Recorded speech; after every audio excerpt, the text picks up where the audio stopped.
Hello, my name is James Thompson, 32 years old, and I live in Las Vegas, Nevada, the city of lights, burning dreams, and bitter failures. I am the eldest child in a wealthy family where the Thompson name is synonymous with success, lavish hotels, and dazzling casinos that shine through the night. But if you ask anyone in my family, they'll tell you I'm the failure, the black sheep of the lineage, the eldest son who never lived up to expectations. And believe me, I've heard those words enough times for them to be etched into my mind like a scar that never heals. I was born in a sprawling mansion on the outskirts of Las Vegas, where every corner of the house exuded opulence. My father, Robert Thompson, is a tough man with a piercing gaze and a voice that could make anyone tremble. He's the chairman of Thompson Enterprises, a business empire that owns a string of hotels and casinos stretching across Nevada.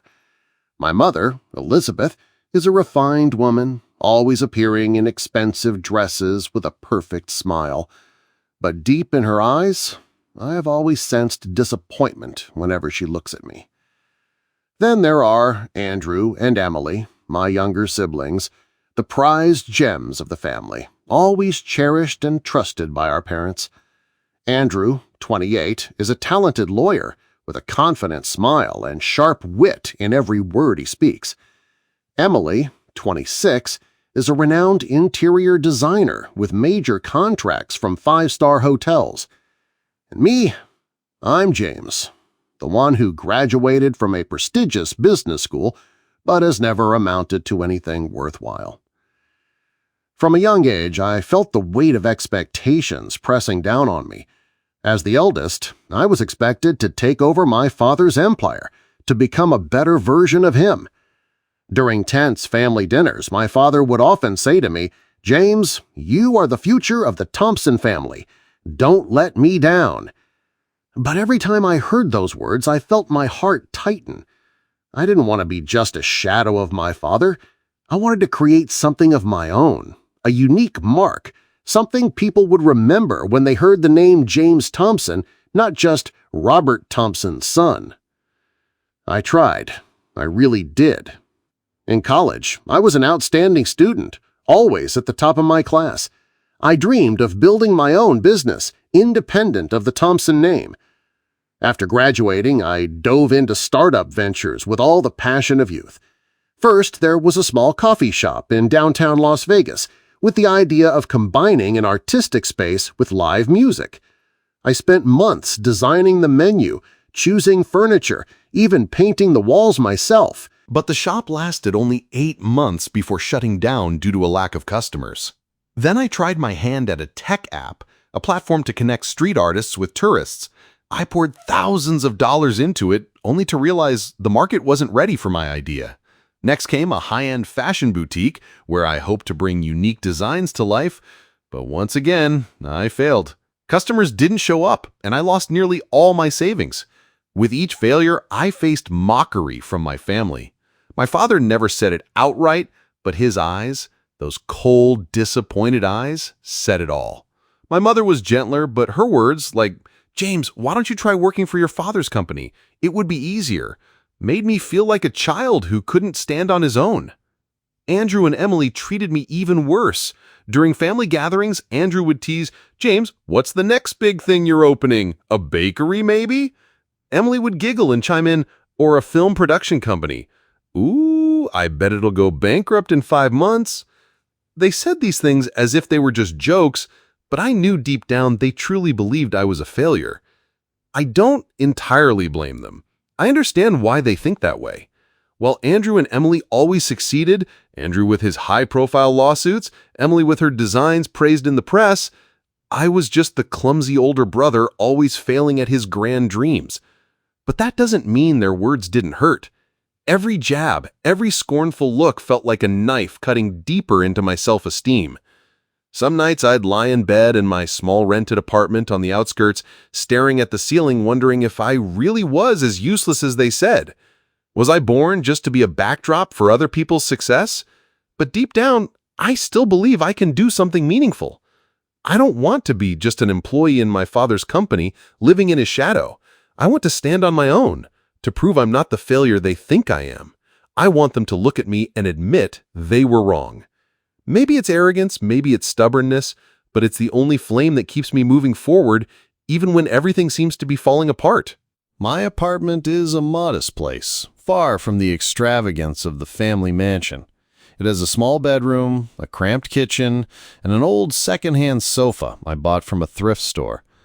But it's where I feel free, where I can be myself without being compared to Andrew or Emily.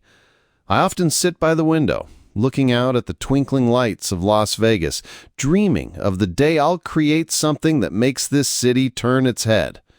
But every time I start a new project, the fear of failure creeps in, whispering in my ear, "You'll fail again, James. You're not good enough." I've thought about giving up. I really have.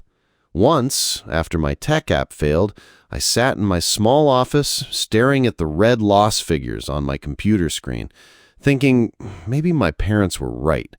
Maybe I should give up my dreams, take a job at my father's company, and live a safe, predictable life.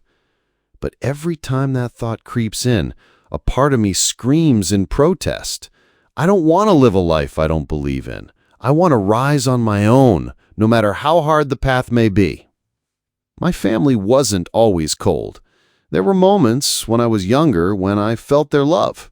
I remember evenings when my father took me to baseball games, just the two of us, and he'd tell me about the early days of building Thompson Enterprises from nothing. My mother used to sit with me reading fairy tales, telling me I could be anything I wanted.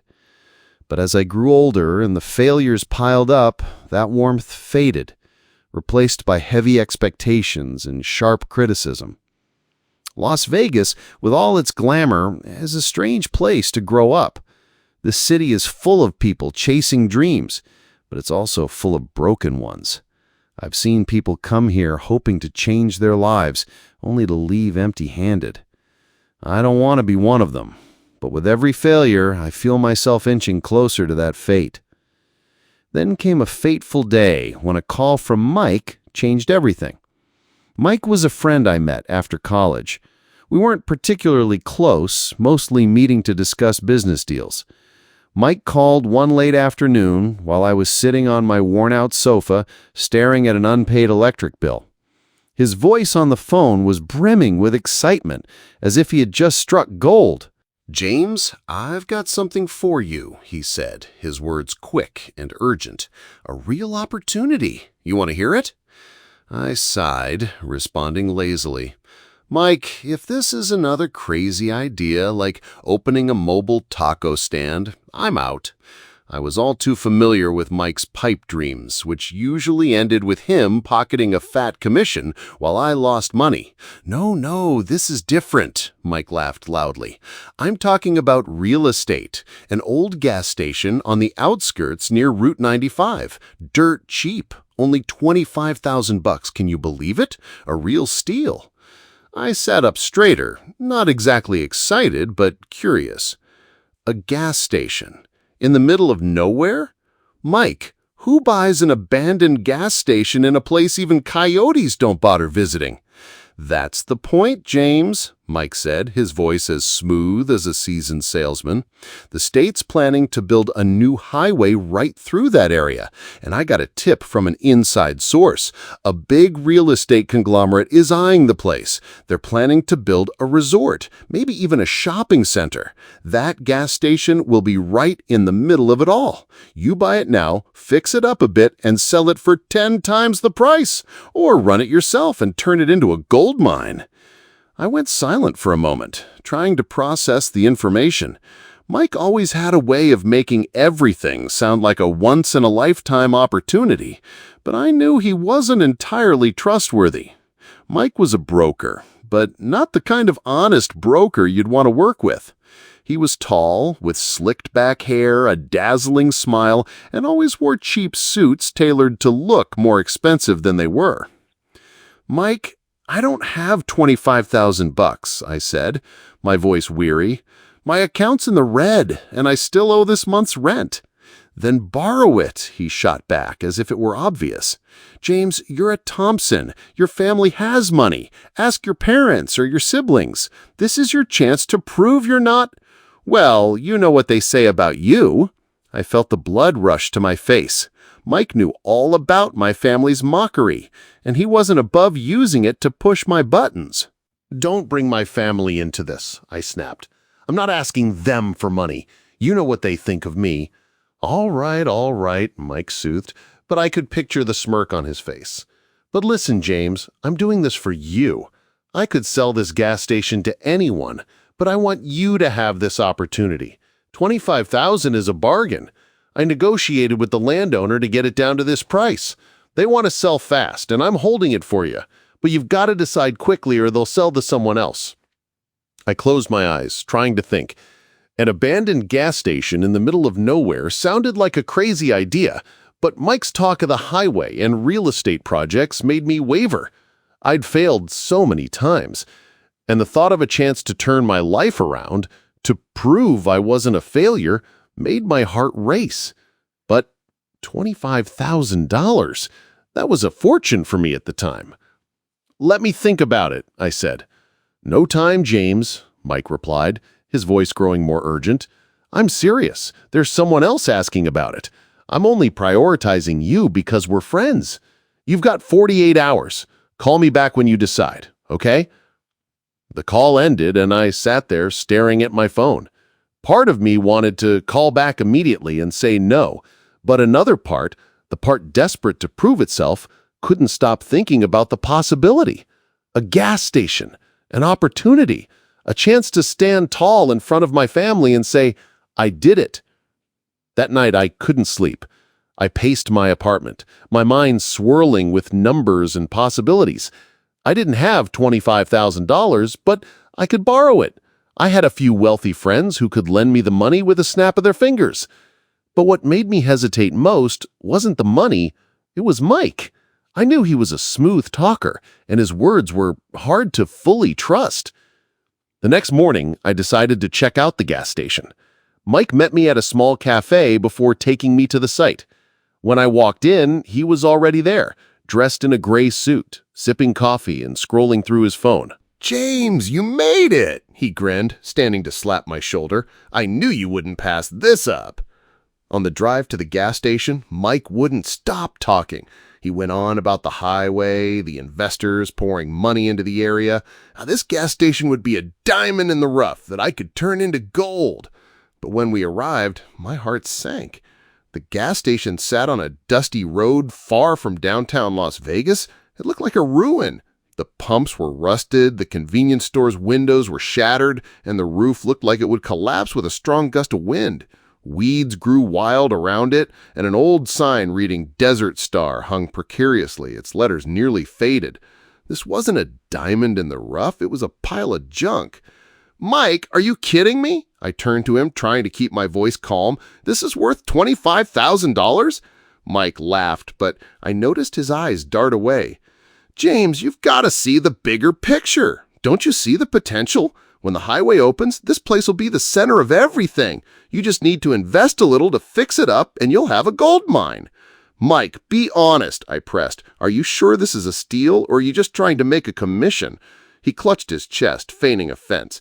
"James, you think I'm that kind of guy? I'm your friend. I'm doing this for you. $25,000 is the price I negotiated down from $30,000. The landowner wants to sell fast, and I thought to keep this price for you."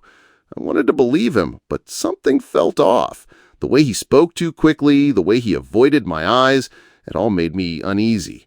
But then I thought of my family, their mockery, my father's disappointed gaze. I thought of all the times I'd failed, and this opportunity, however crazy, might be the gamble that let me win big and prove myself. It took me 2 days to scrape together the money. I borrowed from an old friend, promising to pay him back soon. I also took out a loan against my apartment. Finally, I had the $25,000. I called Mike and told him I'd buy. "Awesome!" Mike cheered over the phone. "You won't regret this, James. This is your turning point." The sale went through quickly. Mike took me to a real estate lawyer's office where the lawyer seemed rushed and asked few questions. I signed the papers, handed over the money, and received the keys to the gas station. As I held them in my hand, I felt a strange mix of excitement and fear. This was the first time I owned something entirely my own. But the joy didn't last. When I told my family about my decision during a rare family dinner I was forced to attend, their reactions were exactly as I expected. My father let out a hoarse, mocking laugh. An abandoned gas station? James, are you serious? What have you thrown your money into this time? My mother tried to be gentler, but her voice betrayed her disappointment. James, you should work for your father's company. Why do you keep chasing these foolish ideas? Andrew, as usual, didn't miss his chance. James, I bet that gas station will be the graveyard of your career. You should name it James's tomb. Emily giggled, adding, I'll design a sign for you, free of charge. I sat there, gripping my fork and knife tightly, trying to suppress my anger. I wanted to scream, to tell them I'd proved them wrong, but I stayed silent, swallowing my rage, and told myself I would succeed. A few days later, I drove out to the gas station, carrying a toolbox and a sliver of hope. As I stepped into the convenience store, the smell of dust and mildew hit me. I looked around at the empty shelves, the cracks in the walls, and a creeping sense of doubt began to take hold. I paid $25,000 for this? I started to wonder if Mike had been honest about its value. Weeks later, I discovered the bitter truth. A friend in the real estate business revealed that the gas station had been listed for just $4,000. I froze. $4,000? Before Mike helped me negotiate, before he manipulated the numbers and watched me sign the papers with that fake smile. The whole negotiation was a sham. Mike had inflated the price by multiples, pocketing the difference and exploiting my trust. I felt betrayed. The friend I thought was supporting me turned out to be a con artist. I stood in the Desert Star convenience store, gripping my phone tightly. I dialed Mike's number. It rang, then went straight to voicemail. I tried a few more times, each unanswered ring like a knife twisting deeper into my pride. Mike didn't pick up. He had vanished like a ghost in the Nevada desert, leaving me with this wreck and a heart full of wounds. I slumped into an old chair in the convenience store, my mind reeling. The smell of dust and old motor oil filled my nose, a reminder that I was stuck with this gas station, a pile of junk I'd paid multiples over its worth for. I wondered how foolish I'd been to trust Mike. He'd hit my weak spot, my desperation to prove myself, my fear of my family's scorn. He knew how badly I wanted a chance, and he used it against me. I thought of the times he laughed, slapped my shoulder, called me buddy. It was all an act. I'd let him manipulate me like a puppet, and now I was paying the price. I looked out through the broken window, considering giving up. I could sell this place for whatever I could get, return to Las Vegas and beg for a job at my father's company. At least I wouldn't have to worry about money anymore. But then I thought of my father's gaze, Andrew's mocking smile, Emily's giggles. If I gave up now, they'd have a reason to laugh at me forever. I'd have no shred of dignity left. I stood up, wiped the sweat from my forehead, and looked around the wreckage. Even if Mike had scammed me, even if I'd made a mistake, I knew I couldn't stop. Desert Star was my last chance, and I had to fight to the end. The days that followed were a grueling string of hard labor. I started by cleaning the convenience store where dust and cobwebs had claimed every corner. The empty shelves, coated in a thick layer of grime, looked like relics of a bygone era. I brought in an old broom, a bucket of water, and some cheap cleaning supplies from a nearby store. I scrubbed the floors, wiped down the remaining broken glass panes, and tried to patch the roof with some makeshift metal sheets. Every sweep of the broom, every drop of sweat that hit the floor felt like a declaration of war against the doubts gnawing at me. The Desert Star gas station, true to its name, stood alone in the Nevada desert. Route 95, which ran alongside it, was desolate, with only the occasional truck roaring by, leaving a cloud of dust in its wake. I began to question whether Mike had been honest about the highway. The thought that I'd been deceived, not just about the price, but about the land's potential, sent shivers down my spine. But every time doubt crept in, I told myself, "You've come this far, James. You can't turn back." I focused on fixing things, bit by bit. The gas pumps were completely broken, their pipes rusted beyond repair. I didn't have the money to replace them, so I bought some used parts from a nearby junkyard and taught myself how to fix them through online videos. I'd never been a mechanic, but I learned fast. Some days I worked from early morning until midnight, my hands and arms covered in scratches and motor oil. But I didn't stop. Every time I got something working, a pump humming back to life, a light bulb flickering on in the store, I felt like I was reclaiming a piece of the self-respect I'd lost. Then one afternoon, while I was wrestling with a leaking water pipe under the store's floor, everything changed. That pipe had been driving me crazy for a week. Water kept seeping out, flooding a corner of the floor, and I couldn't afford to call a plumber. I decided to tackle it myself, despite knowing nothing about plumbing. Armed with a wrench and a small shovel, I started digging up the floor. The old, cracked concrete floor took effort to break apart, and I had to use all my strength to chip away at it. Sweats streamed down my face. Dust clung to my clothes, but I didn't stop. I needed to fix that damn pipe, or the whole store would turn into a swamp. After hours of digging, I heard an odd sound.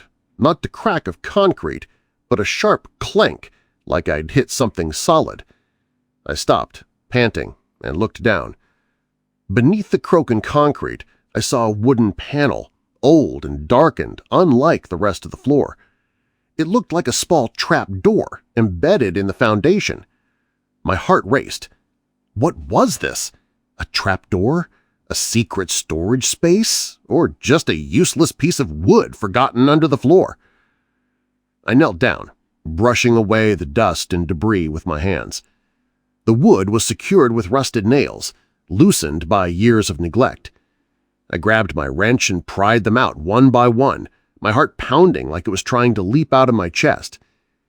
When I lifted the final piece of wood, I saw a dark void below, a passageway deep and cold, leading into darkness. A damp breeze carrying the scent of old wood and something like aged wine hit my face. I turned to my phone's flashlight, its weak beam illuminating a rickety wooden staircase that looked like it would collapse under the slightest touch. I stood there, hesitating. Part of me wanted to cover the panel back up, finish fixing the pipe, and forget about this. But another part, the curious part, the part hungry for something unexpected, urged me to go down. The stairs creaked under each step, and I clung to the wooden railing to keep from falling. When I reached the bottom, I raised my flashlight, and what I saw stopped me in my tracks. The cellar wasn't large, maybe 200 square feet, but it was packed with wooden crates and old iron shelves lined with hundreds of wine bottles covered in dust and cobwebs. Some bottles lay horizontally on the shelves. Others were stacked in large wooden crates, as if someone had carefully stored them here and then forgotten them. The labels on the bottles were faded, but I could still make out a few. The smudged, old-fashioned ink hinted at names that carried an air of prestige. Chateau Margaux, Dom Perignon, Lafite Rothschild. My heart pounded faster as the flashlight beam swept over the bottles, each one placed with care like a treasure. This cellar wasn't a storage room for junk. It was a forgotten vault of riches buried under the dust of time. I moved slowly, as if afraid that a single abrupt movement could shatter something precious. I knelt down, picked up a bottle, and carefully wiped the dust off its label. Under the faint glow of my flashlight, I saw the words Chateau Margaux 1921. I wasn't a wine expert, but I knew enough to understand this wasn't ordinary wine. I set the bottle down, trembling. What was this? How could a stash of wine like this be hidden under the floor of an abandoned gas station in the middle of the Nevada desert? I swept my flashlight across the cellar, roughly counting hundreds of bottles, not to mention the large wooden crates stacked in the corner. Some crates had carved inscriptions, but I couldn't make them out in the dim light. I felt like I'd stumbled into a mystery, a story buried long ago. I sat down on the cellar floor, trying to organize my thoughts. This gas station had been abandoned for decades, long before Mike conned me into buying it. Perhaps it had been forgotten since the Prohibition era in the 1920s, when the production and sale of alcohol were banned. I'd read about that time. Bootleggers running secret operations, hiding wine and liquor in underground cellars to evade the police. Could this be one of those stashes? A place where smugglers hid premium wines only to never return for some reason? I stood up, determined to investigate further. I pulled out a wooden crate, hearing the wood creak under its weight. Inside were more bottles, some still sealed with red wax, as if they'd been bottled yesterday. I picked up another bottle, this time a Dom Perignon labeled 1928. I'd heard my father talk about auctions in Las Vegas where collectors paid hundreds of thousands of dollars for a single rare bottle. If each bottle in this cellar was worth that much, the entire stash could be worth tens of millions. But even as that thought sparked, a wave of doubt pulled me back to reality. I was James Thompson, the failure, the one who always stumbled when opportunity came close. Was this just another illusion? Were these bottles truly valuable, or were they just fakes, abandoned because they were worthless? I didn't know enough about wine to judge for myself, and the thought that I might be deluding myself sent a chill through me. But I couldn't dismiss the possibility. I climbed back up the stairs to the convenience store and grabbed an old notebook from my tool bag. I started taking notes, counting the bottles and crates and jotting down the labels I could read. My hand shook as I wrote, not from the cold, but from a mix of excitement and fear. I didn't know what to do next, but I knew I needed someone knowledgeable to verify this. That night, I brought a few bottles back to my apartment, carefully placing them on the kitchen table as if they were precious gems. I opened my laptop and started researching vintage wines, the Prohibition era, and the value of bottles like Chateau Margaux and Dom Perignon. What I found made me almost unable to believe my eyes. A Chateau Margaux 1921 had sold for $180,000 at an auction in New York. A Dom Perignon 1928, if intact, could easily fetch $90,000. And these weren't just one or two bottles. I had hundreds, maybe thousands in that cellar. If even a fraction of them were real, the stash could be worth tens of millions. I sat there, staring at the computer screen, feeling like the world was spinning around me. This was the opportunity I'd waited for my entire life, an unimaginable miracle. But alongside the excitement, a new fear crept in. Was I capable of capitalizing on this, or would I fail again, like every time before? I closed the laptop, stood up, and paced my cramped apartment. I needed a plan. I couldn't just take these bottles to an auction without knowing if they were real. I needed to find an expert, but how could I contact someone without revealing this secret? I'd learned my lesson from Mike. Blind trust could cost me everything. The next morning, I returned to Desert Star with a completely different mindset. The cellar was no longer just a damp, dilapidated space. It was a potential treasure trove, a chance to change my life. I spent the entire day in the cellar, inspecting every bottle, every crate. Some bottles were broken, their contents long dried up, but most were intact, their red wax seals still firm. While examining a crate in the corner of the cellar, I found something else. A small notebook, its leather cover rotting, tucked between two crates. I carefully opened it, the yellowed, fragile pages threatening to tear. Inside were handwritten notes detailing transactions, dates, quantities of bottles, and a list of recipients' names. I realized this gas station had likely been a hub in a bootlegging network long ago. I pictured men in long coats driving old trucks in the dead of night, hiding bottles under floorboards and stashing crates in this crumbling cellar. Desert Star wasn't just a gas station, it was a piece of history, a fragment of a chaotic and mysterious era. I decided to contact a wine expert, but would do so discreetly. I searched online and reached out to an auction house in Las Vegas that specialized in vintage wines. I didn't reveal details, only saying I had a few old bottles and wanted them appraised. The man on the phone, with a deep, professional voice, agreed to meet me in a few days but asked me to bring a few bottles to his office. I hesitated. Taking the bottles out of the cellar meant risking exposure, but I had no choice. I needed certainty. I selected 3 bottles, a Chateau Margaux 1921, a Dom Perignon 1928, and another with a handwritten label, carefully packing them in a small wooden box I found in the cellar. As I left the gas station, I felt like I was carrying a bomb.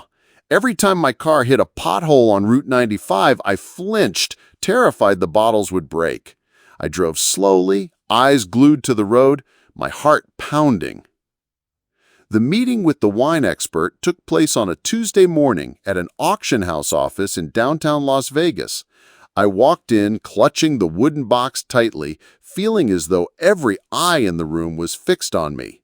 The man I met, Mr. Thomas Caldwell, was a renowned wine expert with silver hair and gold-rimmed glasses.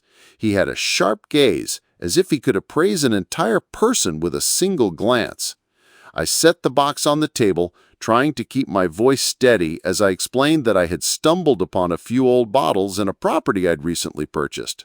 I didn't mention Desert Star or the cellar. I didn't want anyone to know too much, not yet. Mr. Caldwell opened the box, carefully lifting each bottle, examining the labels and seals under the light. His face showed no emotion, but I noticed his hand tremble slightly as he held the Chateau Margaux 1921. "You say you found these bottles in a property?" he asked, his voice low but tinged with skepticism. I nodded, trying to maintain a neutral expression, though my heart was pounding like a drum. After a while, Mr. Caldwell sat down, removed his glasses, and looked at me.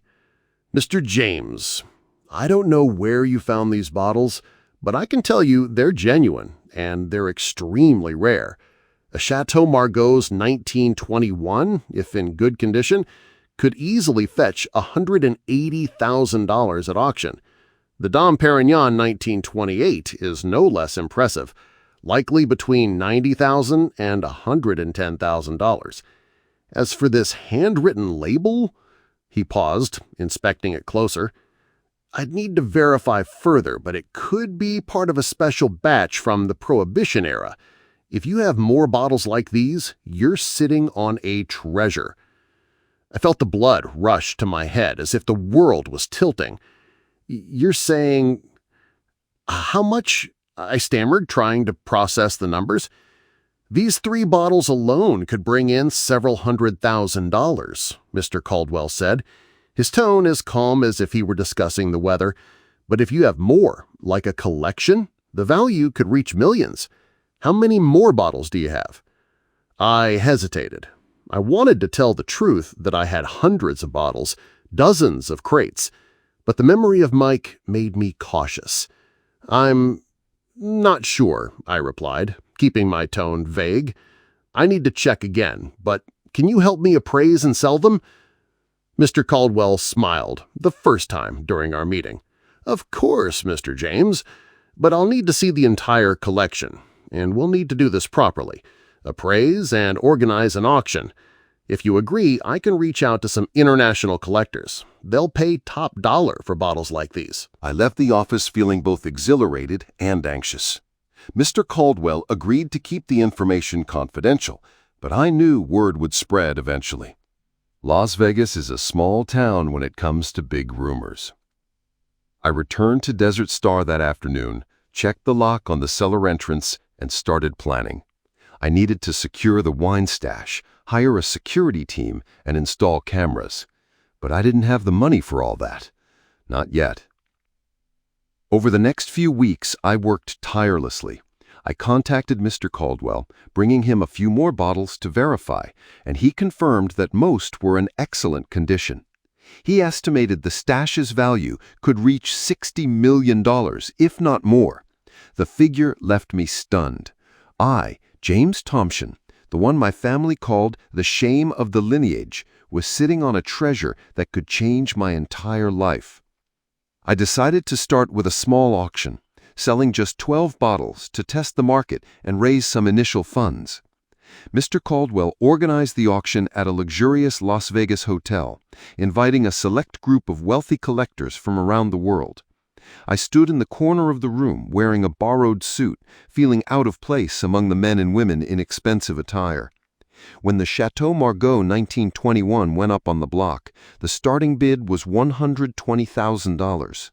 Within 10 minutes, it sold for $200,000. In total, the 12 bottles brought in over $1.5 million. I could hardly believe my eyes as I looked at the figures on the contract. With the money from the auction, I began transforming Desert Star into something greater. First, I paid off my debts, the loans from friends, the mortgage on my apartment, and the stack of bills piling up in my small home. I hired a security team to guard the gas station, installed cameras and an alarm system to protect the cellar. I fixed the leaking roof, replaced the rusted gas pumps, and turned the convenience store into a modern space with a high-end wine counter at its center. I selected a few bottles from the cellar, displaying them in sleek glass cases like a small museum, telling the story of the Prohibition era. Each bottle was a piece of history, and I wanted customers to feel that. Over the next 6 months, I worked closely with Mr. Caldwell, organizing 3 more auctions. In total, I earned over $40 million from these sales, a figure that left me dizzy every time I checked my bank account. With that money, I bought more land around Desert Star, based on the information about the new highway Mike had mentioned. It turned out at least that part of his story wasn't a lie. In early 2023, construction on the highway began, and investors started eyeing the area. I began dreaming bigger, not just a gas station, but a small resort where travelers could stop, enjoy fine wine, and hear the story of the desert's treasure. But as Desert Star began to shine, another challenge emerged: my family. The news about the wine stash couldn't stay hidden forever, and soon enough they found out. Their reactions were a mix of shock, envy, and a belated attempt to insert themselves into my success. I knew they'd reach out, but I didn't expect it to happen so quickly, or in a way that left me both heartbroken and furious. My mother called first on an evening while I was checking the new gas pumps. Her voice trembled, a stark contrast to her usual sarcasm. "James, I heard about the wine stash, about Desert Star. Is it true? Did you really find all that?" I stood in the convenience store gripping the phone, feeling old anger resurface. "Yes, Mom, it's true. I did it." "Oh, James, I'm so proud," she said, but I could hear the strain in her voice, as if she were playing a role she wasn't used to. "Your father wants to meet you. We need to talk about this. A treasure like that, you need support. Thompson Enterprises can help you manage it. Bring Desert Star into the family's hotel network." I let out a dry laugh, feeling as though a rock were pressing on my chest. "Mom, now the family wants to help. After you all called this gas station the graveyard of my career? After you, Dad, Andrew, and Emily mocked me every time I tried to do something?" "James, don't say that," she replied, her voice rising as if I'd touched a nerve. "We were just worried about you. Your father thinks this is a chance for the family to work together. You shouldn't do this alone." I hung up, unwilling to hear more. My mother's words weren't support. They were an attempt to control, to pull me back under the shadow of Thompson Enterprises. They weren't there when I scrubbed the floors, when I wrestled with rusted pipes, when I stayed up all night worrying. Now that I'd succeeded, they wanted a piece of it. I felt hurt, but more than that, I realized I didn't need them anymore. Desert Star was mine, and I wouldn't let anyone take it away. Andrew and Emily reached out soon after, but not to apologize. Andrew sent a long text, starting with a fake congratulation. "James, who'd have thought you'd get so lucky? $1 million wine stash. But be careful, managing big money isn't easy. If you need, we can sit down and talk investments." I read the message, feeling the blood rush to my face. Lucky? He thought this was all luck? I didn't reply, just deleted the message. Emily called, her voice as sweet as honey. "James, I hear Desert Star's a big deal now. I could help redesign the store, make it more upscale. I know some great contractors, and I'd do it at a discount for you." I declined immediately, keeping my tone cold. I didn't need their help, not when it came with such obvious ulterior motives. The final confrontation was with my father. He summoned me to his office at Thompson Enterprises headquarters, a place I'd avoided like a storm. When I walked in, he sat behind his massive desk, his gaze no longer cold, but tinged with curiosity and reluctant respect. "James," he said, his voice low, "I was wrong to doubt you. This wine stash, it's a miracle. But you need to understand, something this big is beyond your ability. Let Thompson Enterprises help you manage it. We have the resources, the experience." I looked him straight in the eye for the first time in my life, not feeling small. "Thank you, Dad, but I can handle it. Desert Star is mine, and I'm keeping it that way." He went silent, only nodding, but I knew he wasn't pleased. To him, everything had to belong to the family, to the Thompson name. But this time, I wasn't the boy trying to please him. I was James Thompson, the one who turned an abandoned gas station into a miracle, and I wouldn't let anyone take that away. In the months that followed, I poured my entire heart into expanding Desert Star. With over $40 million from the wine auctions, I had enough capital to get started, but I knew I needed a strategic partner to turn my dream into reality. I briefly considered working with Thompson Enterprises, my father's company, but that thought was quickly extinguished. My father didn't want a true partnership. He wanted control, to fold Desert Star into the family's empire, where I'd once again become a shadow under the Thompson name. I couldn't let that happen. After years of being mocked and doubted, I wanted to stand on my own, to prove I could succeed without relying on my family. Instead, I reached out to Nevada Global, a major real estate and entertainment company, a direct competitor of Thompson Enterprises. Nevada Global was known for innovative projects in Las Vegas, from luxurious resorts to themed casinos. I met their CEO, Miss Julia Ramirez, in mid-2020 at an upscale restaurant in downtown Las Vegas. Miss Ramirez was a sophisticated woman with intelligent eyes and a warm yet assertive demeanor. "James, I must say I'm intrigued," Miss Ramirez said, swirling the wine in her glass. "Your story, from an abandoned gas station to a multi-million-dollar discovery, it's captivating. And Desert Star's location, right on the new highway, is prime real estate. We are interested in partnering with you, but are you confident you want to pursue this independently? I understand your father wasn't pleased when you declined Thompson Enterprises." I smiled, trying to mask the surge of pride mixed with a touch of defiance. "Miss Ramirez, I have immense respect for my father, but Desert Star is my vision. I intend to see it through on my own terms."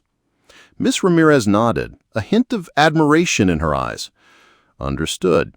We will offer support with resources, design expertise, and operational guidance, but you will retain full control. This will be your endeavor, James." The partnership was formed. Nevada Global invested $25 million, complementing $15 million of my own funds, to commence construction on the Desert Star Entertainment Complex. Throughout the development process, I dedicated myself tirelessly, often working 16-hour days. Every brick laid, every light fixture installed was a testament to my resolve to demonstrate that I was more than just the black sheep of the Thompson family. I was crafting something enduring, a legacy no one could diminish. Desert Star rapidly ascended to become a sought-after destination in Nevada. News articles lauded it as the new oasis in the desert, and visitors flocked to capture photos with the iconic Desert Star sign, delve into the history of the wine stash, and immerse themselves in the distinctive atmosphere I had conceived. I assembled a proficient team from executive chefs to skilled casino managers, and for the first time I identified not just as an entrepreneur, but as a leader. My life had entered a new, radiant chapter.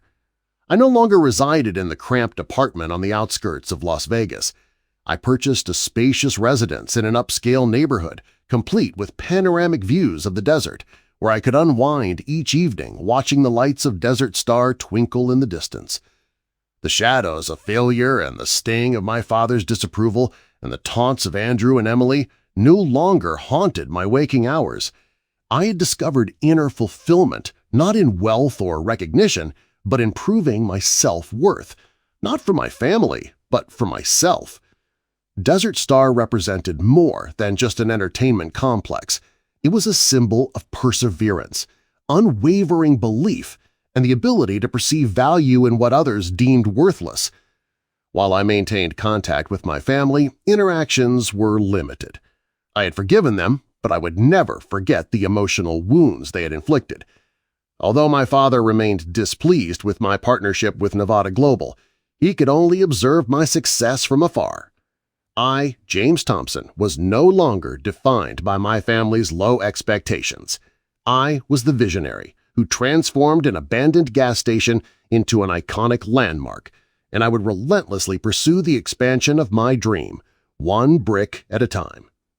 That is the chronicle of my transformation, from the one branded as the disappointment of the Thompson lineage, a failure with shattered dreams, to the individual who erected Desert Star, a luminous entertainment complex in the Nevada desert, embodying resilience and faith in oneself. And if I were to impart any wisdom, it would be this: never allow self-doubt or others' criticism to dictate your path. The most rewarding opportunities often originate in unexpected places, such as a derelict gas station or a dusty cellar. Embrace self-belief.